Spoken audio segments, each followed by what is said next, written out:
so excited to have this panel today. My name is Cara Candal, and I am the Director of Educational Opportunity here at ExcelinEd. And this session is pretty near and dear to my heart. It's a fireside chat with two good friends, one of whom will be joining us shortly. We're having some tech issues. I'd like to take a moment and frame the purpose of this session by briefly sharing a conversation that I felt pretty privileged to have yesterday. Yesterday, I was interviewing the renowned economist Carolyn Hawksby, who, if you've read about or studied charter schools, you might know her work. She's conducted some of the highest quality research that we have on academic outcomes, especially in charter schools. And she was asked, do you think it's possible to educate all American children to a high standard?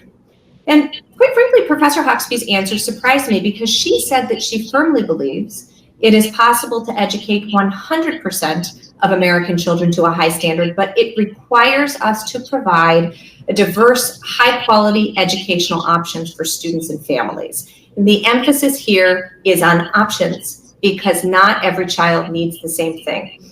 And I bring this up because this sentiment, in my opinion, is absolutely critical to understanding the conversation we're about to have right now with these two brilliant people, Dr. Charles Glenn and Dr. Ashley Berner. I have a coworker in the room with me. They've been thinking about this thing for years, and they understand that when we talk about options for students, we have to think about diversity within those options. Parents may have what we call school choice, but if they're simply choosing between schools that feel and look the same, that have the same mission and vision, then they don't have an actual choice. He's looking for some choices. Doctors Glenn and Berner have both studied pluralistic systems of education. They've done so internationally, and their work is revealing. I'm going to turn to Dr. Berner right now and ask her to define for us what pluralism is in American education, in education generally.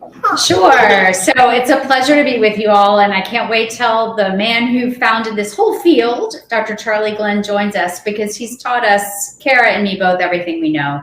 Educational pluralism is simply a different way to structure public education. And in educationally plural systems, the government or the state funds all different kinds of schools, whether they be secular or Islamic or Montessori or Inuit, funds a variety of schools and holds them all academically accountable. And so this is actually the United States used to have educationally plural systems, and for various historical reasons that we can talk about, we moved away from that in the 19th century, but the vast majority of democracies in the world are educationally plural. So just to give some concrete examples, in the Netherlands, the Netherlands as a government funds 36 different kinds of schools on equal footing. I hear a little wee one in the back.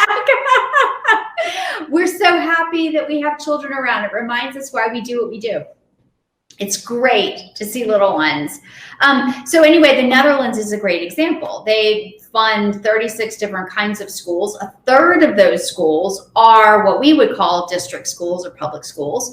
But they fund Montessori and Islamic and several kinds of Christian and several kinds of Jewish schools and, non-sectarian prep schools. And all of those schools have to adhere to sort of content-rich assessments and curricular frameworks. So that's how they manage the quality. Alberta, Canada they even fund homeschooling. They have Catholic, Protestant, Jewish, Islamic homeschooling. They have Inuit schools, and all of the schools are responsible for teaching kids the same body of content. And I think, so it's not a libertarian system. And that's something else I would want to say. In our country, we tend to have, on the one hand, groups of individuals who say only the state can deliver public education. And on the other hand, we have libertarians who say, just give us money and let parent decision-making account for quality. But pluralistic systems don't go either route. It's a both and. It's yes, the state funds a lot of different kinds of schools, and they're all responsible for academic quality. I'm happy to keep going, but you could ask me more questions. Whatever is better, Cara. Oh, Cara can't hear. I hope our panel can hear me. I'm so sorry, Ashley. I don't know if you can hear me. I can. But okay, I have no volume right now. We're having some tech issues, so I apologize to everybody. But thank you so much for that. So I thank you for the definition of pluralism. And I'm wondering if you can talk a little bit. We were going to have Dr. Glenn talk about what he has called the myth of the common school, right? Mm-hmm. But since Sure. he can't be with us at this moment, if you could explain a little bit so you've defined what pluralism is.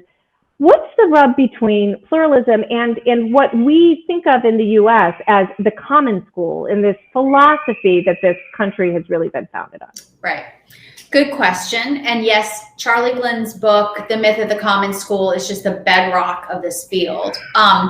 It's a really interesting history, and it's a really sad one, in my view. So early on in our republic, our state governments, our city governments, levied taxes to fund schools that reflected the demography. So if there was in New York City, for example, there were Catholic schools that were funded by taxes, there were Congregationalist schools, Lutheran schools, and so forth.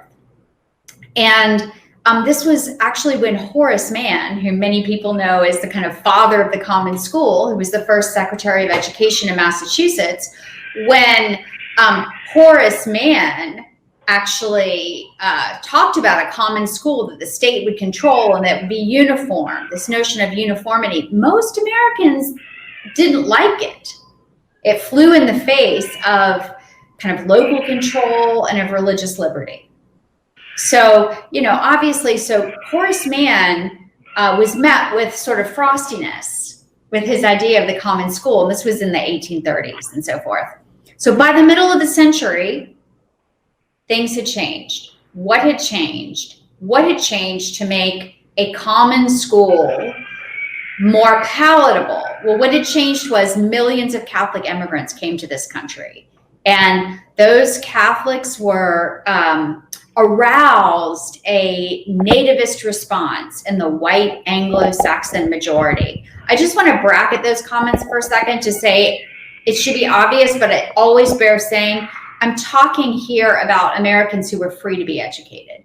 Of course, we had a large portion of our population that was not free, could not learn legally how to read. And so I'm talking here about the white population, largely, unfortunately. So what happened is the nativists over the last half, and particularly the last quarter of the 19th century, conspired to create what we call the common school model that was meant to be a uniformly delivered, state-directed educational system.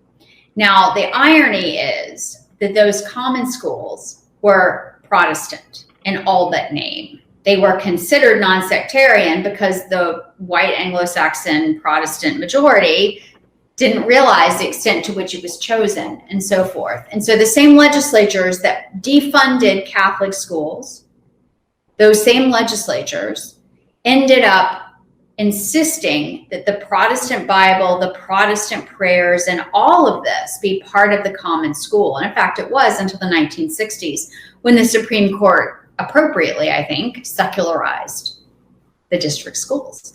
So the myth of the common school is simply that the uniformity, this uniform state-delivered prospect has been a good thing for American education, and that it actually was common. So, wonderful. Thank you for kind of outlining the different types of mechanisms at different places around the world, how they deliver education. But one question that I do have for you in particular is, what kind of contributes to the U.S.'s unwillingness to actually learn from other places around the world and actually change how we deliver education here? What's the main kind of what feeds that from happening? So I think American exceptionalism has some good sides and some very bad sides. And one of them is that education policy and what works doesn't travel well even within our country. So, we tend to have built in all kinds of mechanisms to say, oh, that wouldn't work here. There are many examples that education research will be able to point to and say, hey, this was a great program. It really worked, but people down the road don't know about it. And so you magnify that by an order of magnitude when it comes to bringing practices from around the world. And I think it's fair to say that, we all can pick and choose what we like and don't like about other school systems, but that democracies that function really, really well in their school systems do have a level of intellectual coherence and robustness, diverse kinds of schools that they fund. And so there's a coherence to their system. And I'm happy to talk more about the coherence aspect of it. It's something our institute certainly works on a lot. Oh, wonderful. Thank you. Cara, are you back on?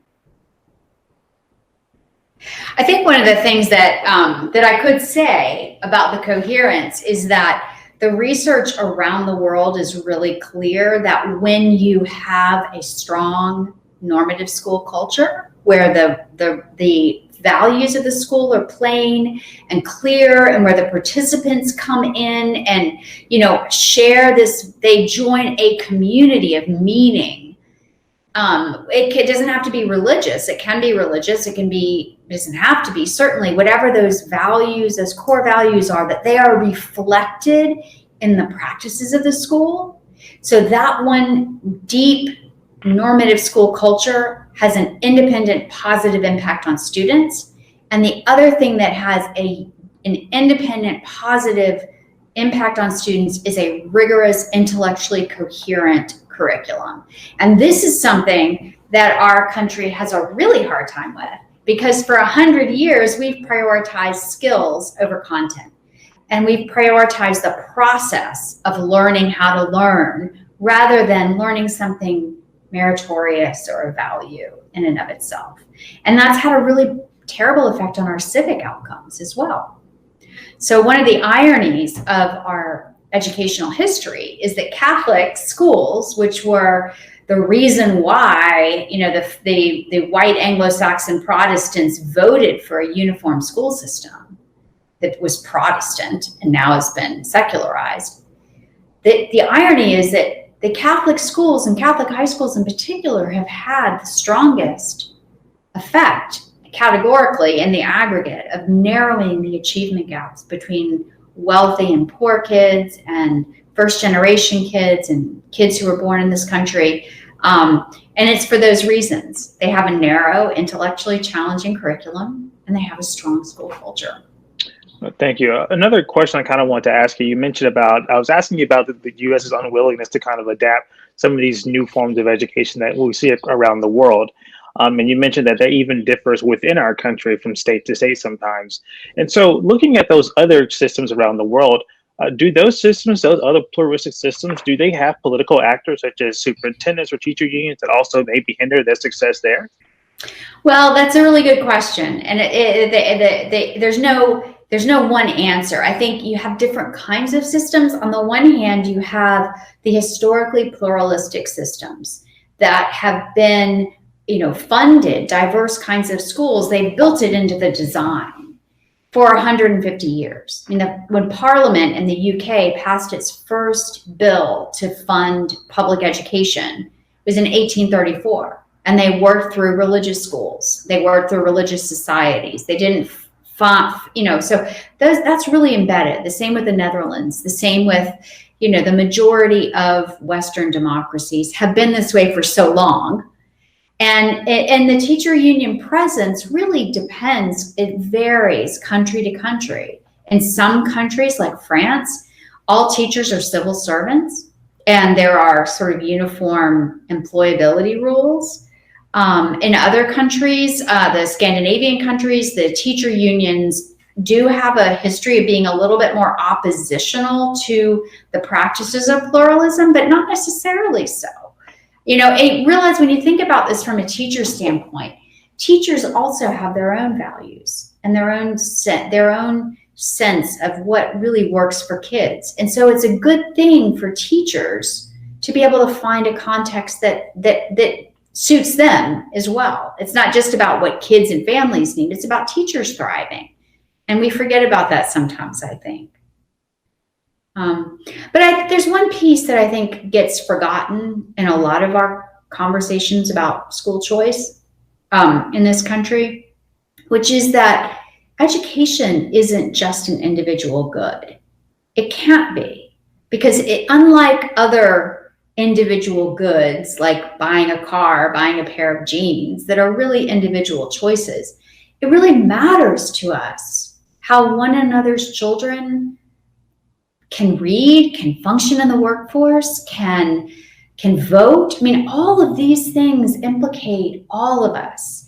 And so I have a philosophical reaction to the libertarian view that it's all about individual pursuits. It should be about individual families thriving, but it is also about the common good. And I think that's what's so appealing to me intellectually about the framework for educational pluralism, that it doesn't kind of set individuals against one another or put all the burden on the individuals. It rightly says, this is how we make civil society. It's all of us, not just some of us. So in order to kind of, I like how you've mentioned about educational pluralism kind of eliminates this zero-sum game that sometimes exists in education as it's currently constructed. And so in order to kind of achieve that outcome here in the United States, would we need a different type of maybe funding or finance to actually make that dream kind of become realized in the United States? So will we have to have like more funds for charter schools as opposed to monastery schools or things like that? So is there any connection between having this pluralistic kinds of models and the school funding that kind of goes with it? It's I think there are a couple of answers. First, yes, the school funding would need to be more equitable for all different kinds of schools. And, that's absolutely would be a priority. I think that the other good would be for researchers and is to stop comparing school sector results. Because right now we have the very unlovely situation where district school leaders are taking pot shots at charter schools. Charter schools are ambivalent about private choice models. And, we're constantly pitting school sectors, entire sectors, against one another. And that, in my view, is a consequence of the fact that for 100 years, only one kind of school, the district school, has been given legitimacy. And I would say that's really unhealthy, because those of us who work in education policy and research know that there's a lot of variability in quality in every sector. There are great district schools, there are terrible district schools, great charters, not so good charters, great private schools, not so great quality-wise private schools. And what a pluralistic model kind of can do is to take all those schools on their own terms and judge quality and accountability around the individual school, and they don't even study outcomes by sector. It's really amazing to talk to my counterparts in other countries. But again, we can't get there quickly. It's going to take time. So that's kind of the question I wanted to ask you next, because you've mentioned or said several times that we've had this kind of model of residentially assigned school for the last 100 years. So I could imagine an opponent of maybe some of your ideas is saying, look, this is idealistic. This is pie in the sky thinking. How can we revolutionize or change the entire system on the drop of a dime? And maybe you're not arguing on the drop of a dime, but over time. So how would you rebuff that argument of someone saying that we've had it this way for so long, and how can we just jump like that all of a sudden? That's a really good question. And I would never argue for quick changes. It's not possible. For one thing, we have a lot of dollars invested in district school buildings. The district schools are always going to be important. the Netherlands, which funds 36 different kinds of schools on equal footing, still has a third of their kids in state delivered schools. So, I think because what's really at stake here is our cultural imagination. We hear the term public school and we think one thing, and that's because we've been conditioned to. It's all most of us have ever known. It's either public or the few people who go to private schools. We do see incremental shifts. We've got states like Florida with 150,000 kids who are going to low-income kids going to private schools. We've got Indiana, we've got Illinois with its tax credit program. There are great charter schools in Massachusetts, so there are the plausibility of having a more pluralistic system is kind of coming into place. And we've got more alliances between, people who would instinctively, support district schools only, who now have their kids in culturally affirming charter schools, for example, who are going to fight for a more pluralistic system.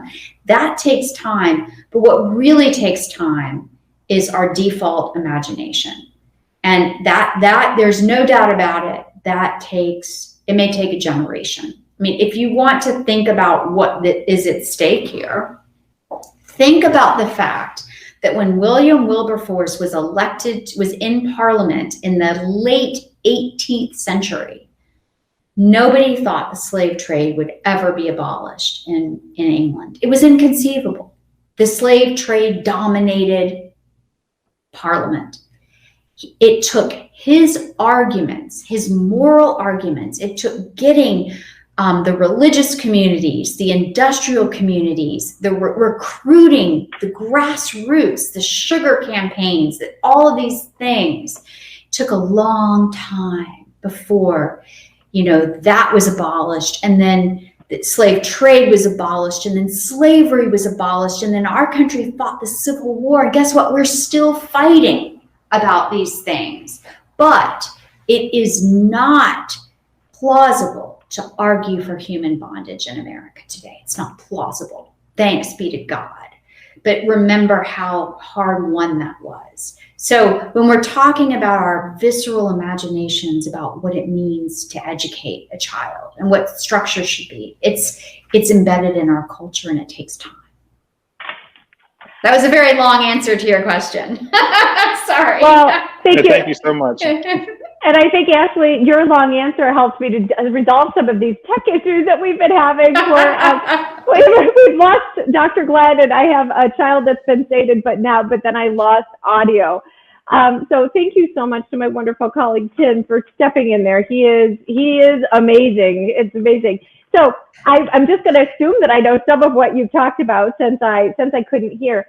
But Ashley, I'm wondering if you could tell us a little bit about the work of the Institute in advancing educational pluralism. You have so many different projects going on, and as you and I were just talking right before the panel began, you said everything you do is rooted in pluralism, even though it might not seem that way. Yeah, so thank you, Cara. So our institute, the Johns Hopkins Institute for Education Policy, we're not advocacy oriented. I mean, we are a research institute, and we're a research to policy institute. So, I wouldn't say that we are advocating for pluralism, but I think what we're doing is we're taking the research around what works for kids in school systems around the world and trying to build school sector agnostic tools that can help make good on that. So I mentioned earlier that the two big takeaways from a lot of the research on international research on what makes for an effective school is having a strong school culture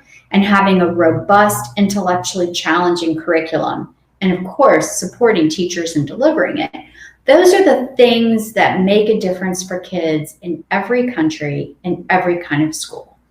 So our institute has very intentionally created processes. We have something called the Knowledge Map, for example, and we review ELA and social studies curricula meticulously, text by text, source by source, and create this kind of mapping of the content, the knowledge building content that is there and that's not there. And it's really been, we've done this dozens of times with district partners and state partners and with publishers as well. So, you know, we've done that kind of work, and we do a lot of work around curriculum and assessments. And we've also developed a school culture survey that I think grabs a lot of these international models. So as an example of that, there's an international survey called the International Civics and Citizenship Education Survey. And the United States hasn't participated in that since 1999.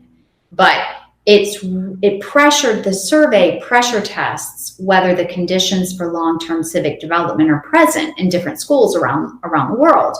And so when we designed our school culture survey, we took that research very seriously about, yes, schools can have an impact on civic formation. What are they? And we're going to build that in.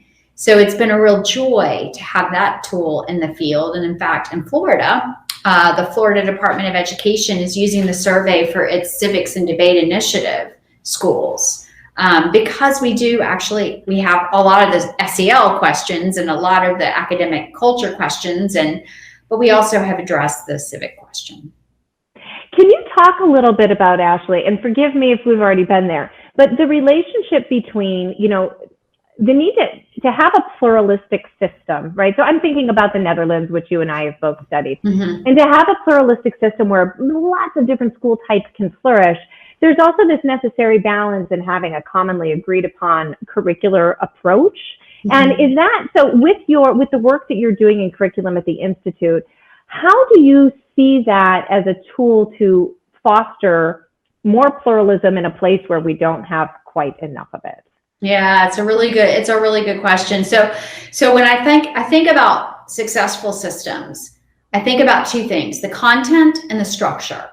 The structure is, the funding mechanism that says all these different schools are legitimate. Families need to choose. We're going to make it possible for families to access a wide variety of structure. The structure is going to be diverse.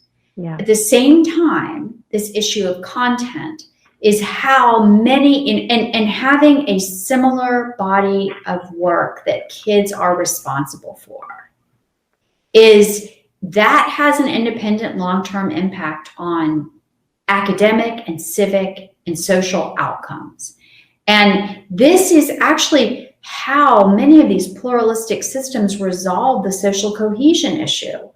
We need to be mindful about this. We're a democracy, and it's important that our young people grow up to feel that they're part of something greater than themselves. And to do that, having a sense of yourself as more than a citizen, sure, that comes from the ethos of a good school.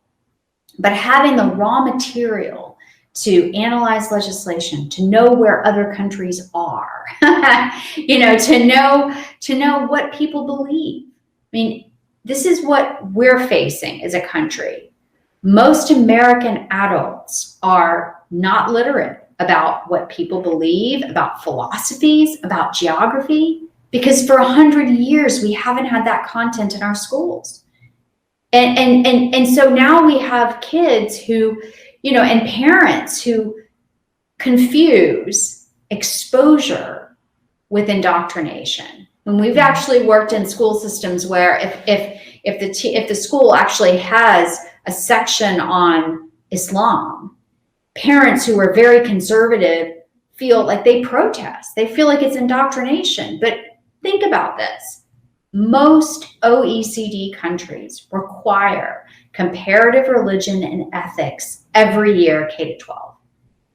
So the whole approach to the content, in my view, really needs to change. It cannot be a focus on skills and standards alone. It has to be robust, content-rich curriculum. And the fact is, all different kinds of school systems in our country are really adapting that to very good results. Duval County in Florida brought in Engage New York. After 3 years of this, their scores were just elevated. You've got Dr. Santelices in Baltimore City, which is one of the lowest performing school systems in the country, that is using Eureka Math and Wit and Wisdom now to good results. The International Baccalaureate in Chicago Public Schools. the kids who went through that program had a 40% greater chance of going to college. This is significant, and it has to do with the curriculum. Yeah, and I think that there's something interesting too in the fact that other countries that do have more pluralistic systems, and I'll lean on the Netherlands for a moment, at least when I was studying them for my doctorate, it was a voluntary exam, right? So what we would think of as a national standardized exam, but what that really did is it became a tool. Most schools opted in, and it became a tool to make sure that all of these different schools were teaching some sort of common curriculum, and that was embraced by people in Muslim schools, by people in Christian schools, by people in Waldorf schools. So it's a very interesting and important piece of work you're doing. Ashley, we have a question here, and this is from Howard Blumenthal. He asks, where does individual learning fit into the concept of pluralism? It seems to me students are learning more and more on their own, which means a similar body of work and social outcomes becomes more difficult to achieve, but we end up with a more diverse range of knowledge. So really, really, really good question. And I think, my view of this is that when you read people like E.D. Hirsch or Diane Ravitch's book, Left Behind or Left Back, I forgot what it's called. Left Back, yeah. It's the best book in the world. Yeah, it's wonderful, where she chronicles this child-centered approach to education, the progressive approach, and we see some of that now with the personalized learning thing. And what I would say to that very good question is, I do think it's important in a democracy to have benchmark expectations for all kids intellectually. And that is a proven method for narrowing achievement gaps. And this is really critical for particularly first generation families. I mean, wealthy families, the kids are going to be fine intellectually because they take their kids to museums, but not all families have those options. So if they don't get that in school, and then what I would say is individually going deeper in areas that really matter to those children. So if a child is really interested in dinosaurs, I don't think they should only study dinosaurs. I think they should be required to study a wide variety of subjects and track with their peers, but then go deeper with the dinosaurs. I think there's a way to do the both and. And I do have concerns about, kids from very well-resourced families being able to spin off into new and interesting subjects that are interesting to them because they've got this base of knowledge and of other kids falling behind. So I'd be very, very keen to support basic knowledge that's content rich, that allows all kids to understand the New York Times op-eds or the USA Today pieces, but it's a very good question.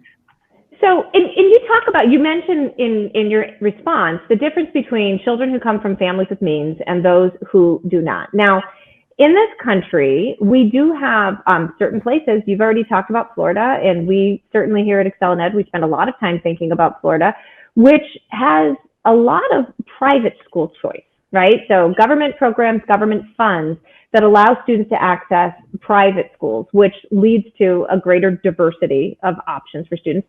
And that's not the only place. Could you expand a little bit on other places where we see a plurality of options available to families?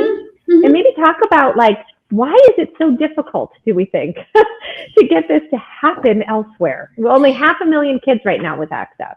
Yeah, that's a really good question. So, the DC, Washington, DC, 50% of the kids are in charter schools. The charter schools are very well regulated. Massachusetts has the best charter schools in the country, and at least in the urban centers. And probably a lot of that's because the enabling laws are robust and they actually make it hard. There's a high barrier to entry and they will shut you down if you don't do well.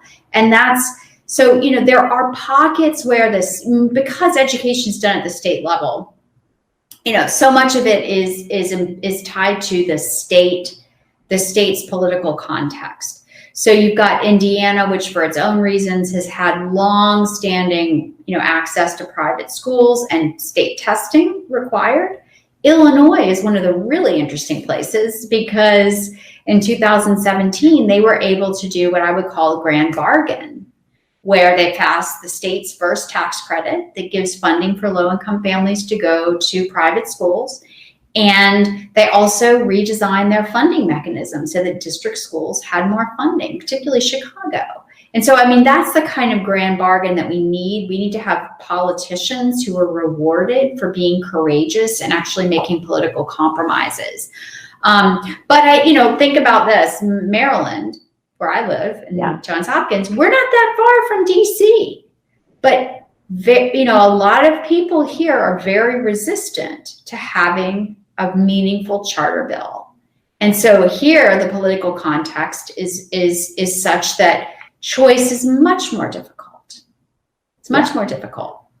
Well, so let's pick up a hot potato here, Ashley, because one of the reasons that choice is much more difficult, and you mentioned Maryland, which is, there've been a couple lawsuits for its tax credit program, right? And one of the concerns that critics of more pluralistic systems, specifically private schools that are faith-based, that students are admitted using government money, and these private schools may be able to, perhaps they have some policies on the books that state a certain belief about what marriage means, or a certain belief about around gender norms, things like this. And the argument goes, and it's a good one, that these are public monies, and so these schools shouldn't be able to discriminate on the basis of admissions, especially, now I think that there's a difference here between schools discriminating if they have certain academic standards that children need to meet, or because they come from a certain family, let's say a family with two parents of the same gender. Right. I'm curious, we have a little bit of information. How do we balance the need to uphold civil rights against the need to provide private schools with the kind of autonomy that they need to be who they are, to be distinct and to participate in these programs? How, for example, do other countries approach this? Well, actually, I could probably turn that question around to you, because you know a lot about how other countries operate. I'm sure our audience would love to hear you on this too, but I do have real concerns about this. First of all, race isn't an issue. It's not legal for schools, even schools that receive no government money are not given legal sanction to discriminate either in hiring or admissions on the basis of race. So that's off the table. We don't need, there may be isolated pockets of racism in the admissions, but that would not hold up in court. The LGBTQ plus is the very painful point right now, I think. And Maryland does require schools to be non-discriminatory to participate in the tax credit or the voucher program. I'm actually, as a person of faith, I'm actually very sympathetic to the argument for civil rights around LGBTQ plus, because I am concerned about the psychological effects of being a child and being told by your school that you aren't okay, or, I guess and I would say this as a person of faith, I don't want religious people to lead with that. And I do spend quite a bit of time in groups with private schools where this is the big focus. I feel like private schools have a lot to offer. How do other countries do it? More and more countries are requiring non-discrimination in this area. Yeah. I think it is certainly a generational change that will happen. I'm fairly confident. I think in the meantime, there's no law. This does fall on schools' rights to discriminate on this basis is not against the law anywhere, particularly so far. But it's Maryland, of course, with the funding.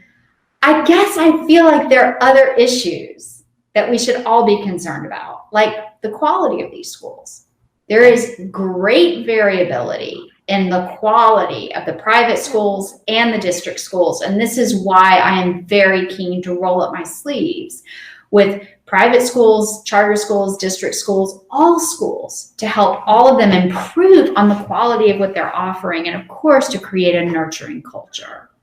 Absolutely. And the quality of those schools depends so much on the people who work in those schools, on the teaching staff, and their ability to, as you say, be a part of a really particular school ethos, and also their content knowledge and their ability, obviously, to impart content knowledge. But as you and I both know, some other countries approach this question of what some would call liberty versus civil rights. I think that it's hard to separate the two. But by saying that there's a difference between discriminating against students for their background, and a difference between saying, as a teacher, if you're going to teach in this school, which is a school of X faith, and we expect you to at least buy into what it is that we are talking about, what it is that we stand for. And I think it's a shame that Dr. Glenn's tech wasn't working, because he could tell us so much about the studies that he's done of Muslim schools and Muslim educators right here in the U.S., which is, of course, very interesting. Oh, his work on Islamic schools shows how I would predict that we're going to see the Catholic school effect with the Muslim schools, because they are academically strong and they are very focused on civil integration. They are not separatist institutions.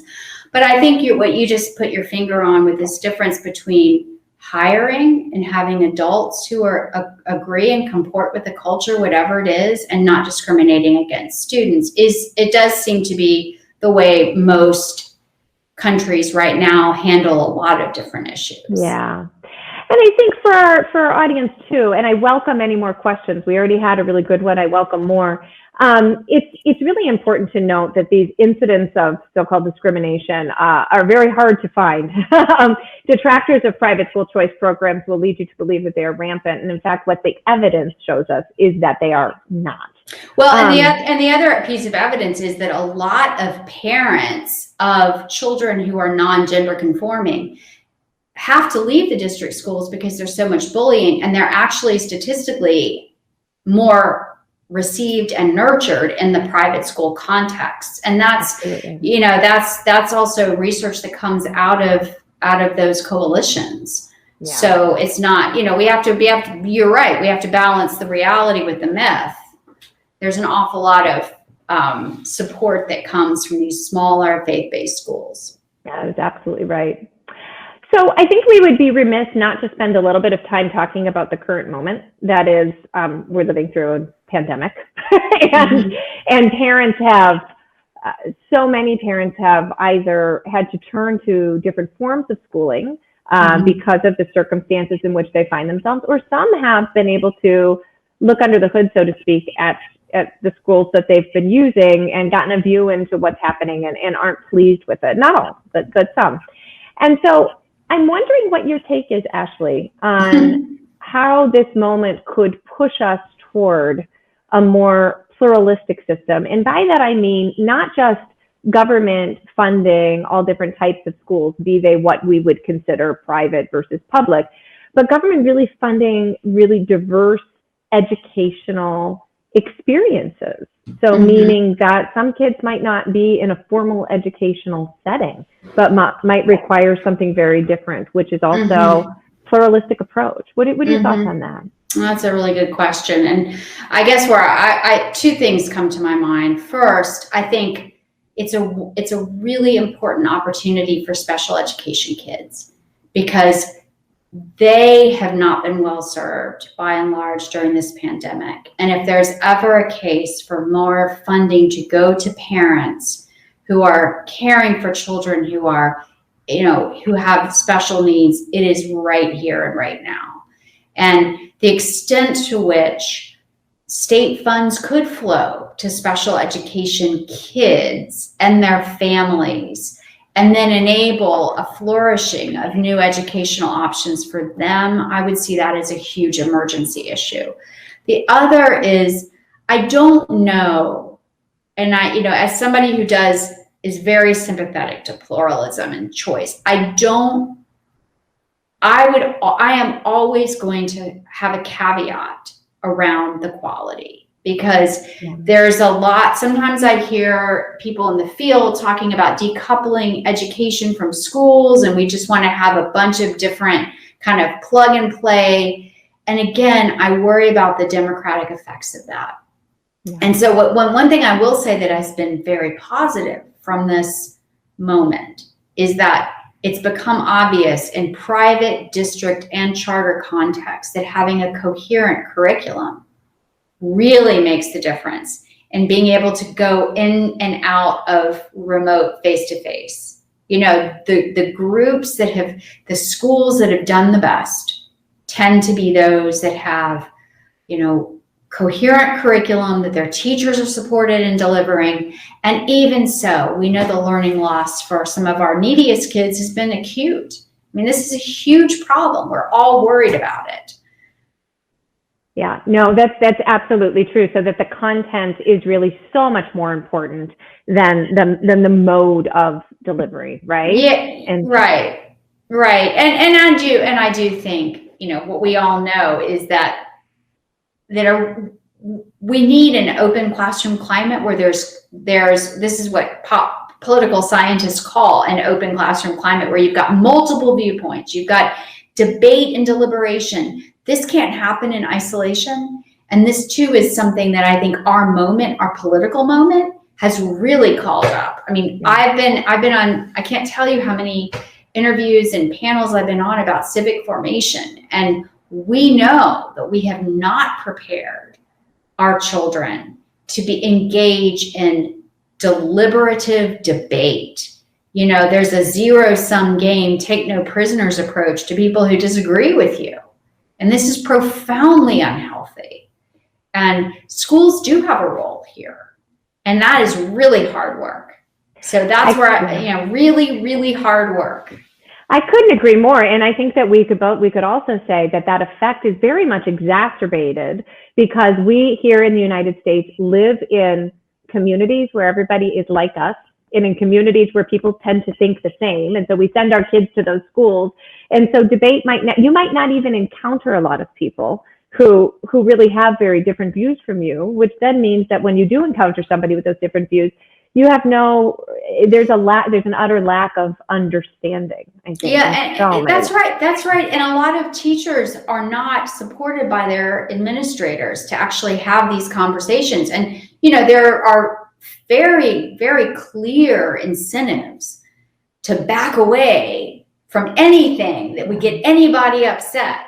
And, you know, teachers need support. This is very much a matter of educational leadership for school leaders. And I mean, we even have cases of elite private schools like Dalton in New York City that have made policies. We're not talking about politics. It's too upsetting. Yeah. This is, in my view, exactly the wrong approach. Yeah. Well, you're not going to get me to disagree on that. We do have another question, and I think this is a really interesting one.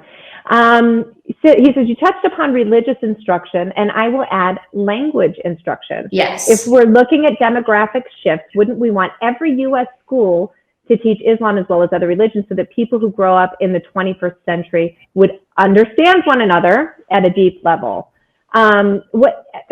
Schools with language instruction, what have you encountered? 100%. I agree with that 100%. And there's a lot of, I was fortunate enough to be able to study abroad. My children were in schools in other countries. And again, back to the content, I think many Americans, even those who've paid a lot of money for schools, don't realize, or to move to a quote better school district, don't realize how accomplished our children's peers are at all income levels. You know, they're actually, you know, here in our country, we sometimes have language requirements, but we certainly don't require fluency. I mean, it's all about seat time. And there's no reason why in the 21st century, we shouldn't expect and help and incentivize and require our graduates, high school graduates, to be fluent in another language. It is possible. And with the comparative religion and ethics, you are preaching to the choir. I used to teach comparative religion and ethics. And I think along with geography and memorizing state capitals and internet, all of these things are the building blocks of democratic citizenship. How in the world can you vote for politicians who will make important decisions about the Middle East if you don't know where Iran is and why it's strategically important?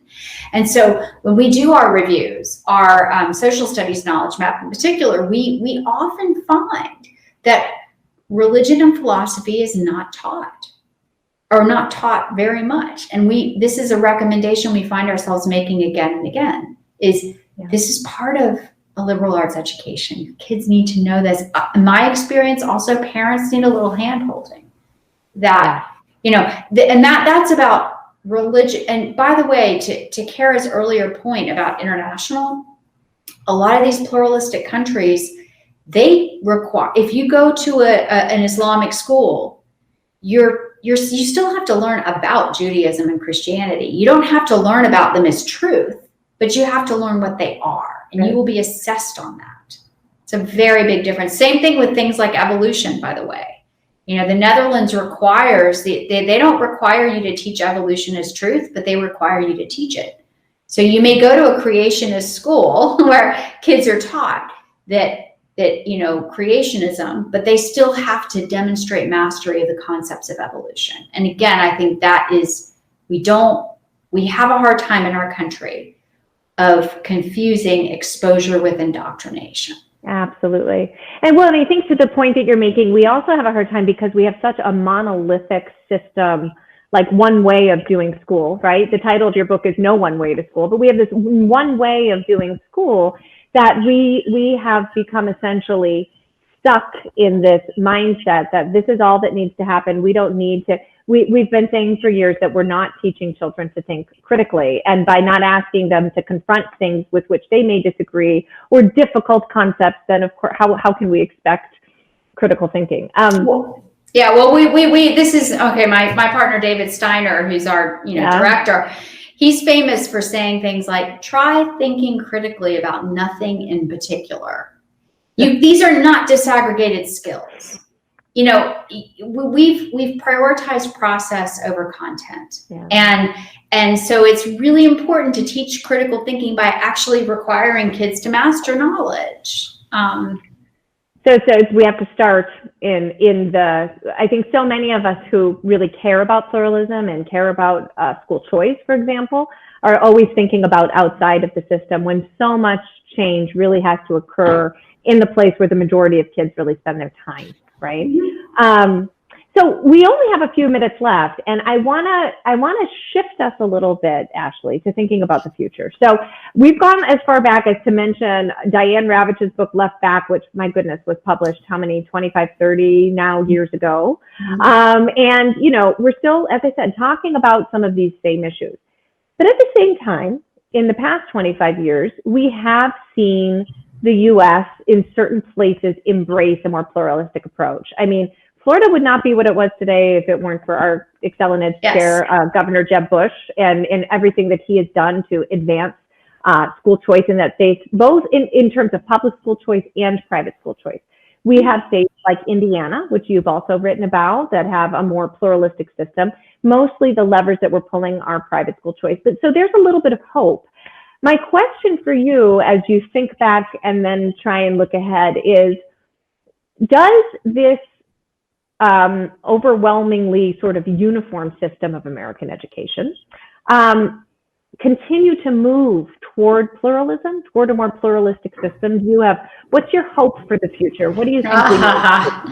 Yeah, so you mentioned Florida, and one of the things that I would say is part of the tragedy, in my view, is because only one system, the district system, is considered legitimate in our cultural imaginations. All of these other models are basically asking for exceptions from the norm. So, like I want an exception from the district school. And as opposed to a really pluralistic system, which assumes options, it's built in by design. So how do we get there? I don't know, but my hope is that all of these particularly as these choice models become higher quality, which I'm hopeful that they will, and as the district schools become a higher quality, which I hope that they will, the plausibility of having a more generous space will become accelerated. It certainly has in certain places like the charter sector in DC, the private school options in Florida, Indiana for sure. I mean, there's still conflict. Arizona, there's still conflict around legitimacy. And that I hope will go away in some of those places. But, my hope is that the younger people are growing up with a different model. We've got now more people from the civil rights communities. I mean, I think of Dr. Howard Fuller, who is arguing constantly for greater freedom and access, that there will be an increasing tipping point, and that we'll have some really great models where they're not being contested on legitimacy grounds. Yeah, I would add to that. I think one of the things that we should all think about concentrating on as well is choice in all of its forms. So we tend to think in boxes, charter schools, private school choice, right? But I think one of the things that I'm hopeful for out of the pandemic is that parents are experiencing, wow, this one course here in my district isn't working for me. The other ones are, but I'm going to go over here and take another course because this remote learning thing has actually provided me the opportunity to do that. And I think that provides an opportunity to blur the lines as well. So am I taking that course from a private provider? Am I taking it from a charter school? Am I taking it from a Catholic school?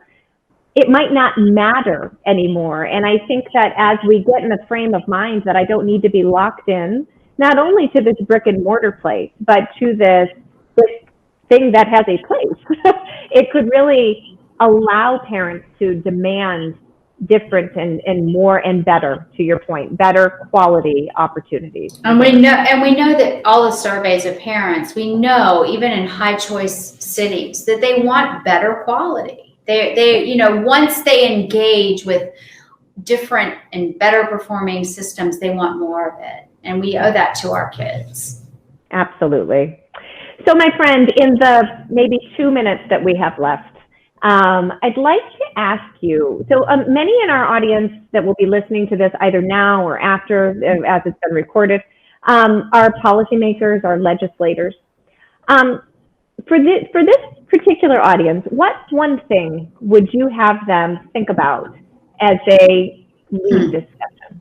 I would say to, insofar as you can, stop diminishing other school sectors. I mean, try to create places where there can be collaborations between different sectors. And, look at what Illinois was able to do, these grand bargains. And, for policymakers, it takes an awful lot of courage to make it okay for everyone, to affirm district schools, and for district schools to affirm charter schools, and for charter schools to affirm, choice models. I think it would be so wonderful if those of us who are, or those, I'm not making policy, but those people who are making policy could set a tone of generosity.